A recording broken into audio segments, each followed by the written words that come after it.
সেবাশ্রয় নিয়ে ক্রমশ চাপ বাড়ছে অভিষেক বন্দ্যোপাধ্যায়ের। এ নিয়ে একাধিক এফআইআর আগেই দায়ের হয়েছিল।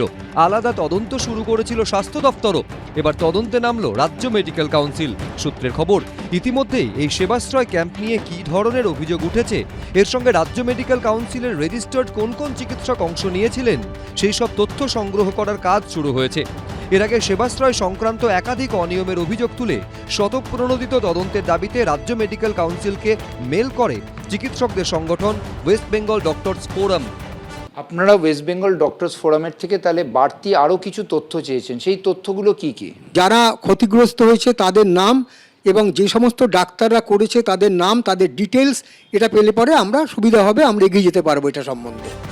সম্প্রতি সেবাশ্রয় ক্যাম্পে চিকিৎসা নিয়ে টালবাহানার জেরে এক শিশুর হাত বাদ যাওয়ার অভিযোগ ওঠে। তার ভিত্তিতে এফআইআর রুজু করেছে রবীন্দ্রনগর থানার পুলিশ।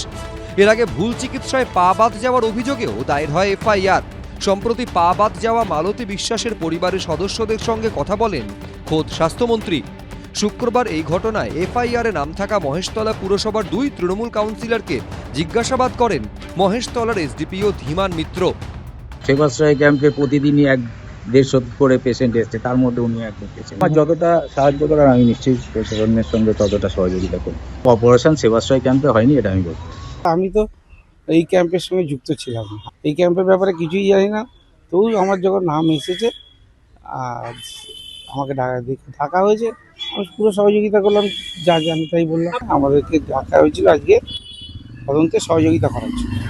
অন্যদিকে সেবাশ্রয় ক্যাম্পে আলট্রাসোনোগ্রাফি সহ একাধিক স্বাস্থ্য পরীক্ষার মেশিন আইন বিরুদ্ধভাবে ব্যবহারের অভিযোগে এফআইআর দায়ের হয়েছে বিষ্ণুপুর থানায়।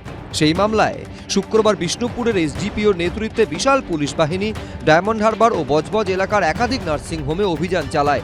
বাজেয়াপ্ত করা হয় বেশ কয়েকটি এক্স-রে ও ইউএসজি মেশিন। প্রাথমিক তদন্তে পুলিশের দাবি, এই মেশিনগুলোই সেবাশ্রয় ক্যাম্পে ব্যবহার করা হয়েছিল। একটা সোনোলজিস্ট একটা নির্দিষ্ট জায়গাতেই সোনোগ্রাফি করতে পারেন, নির্দিষ্ট মেশিনের উপরেই সোনোগ্রাফি করতে পারেন। অন্য জায়গায় যে যদি সোনোগ্রাফি করা হয় তাহলে কিন্তু সেটা বেআইনি। এই ব্যাপারে খুব স্ট্রিনজেন্ট ল রয়েছে, এটার জন্য শাস্তি কিন্তু জেল টার্ম পর্যন্ত হতে পারে। শুক্রবার যেসব নার্সিংহোম থেকে এক্স-রে এবং ইউএসজি মেশিনগুলি বাজেয়াপ্ত করা হয়েছে তাদের কর্তৃপক্ষকে দফায় দফায় জিজ্ঞাসাবাদ করা হয়েছে। ঝিলম করঞ্জাই, গৌতম মণ্ডল, এবিপি আনন্দ। এবিপি আনন্দ, এগিয়ে থাকে, এগিয়ে রাখে।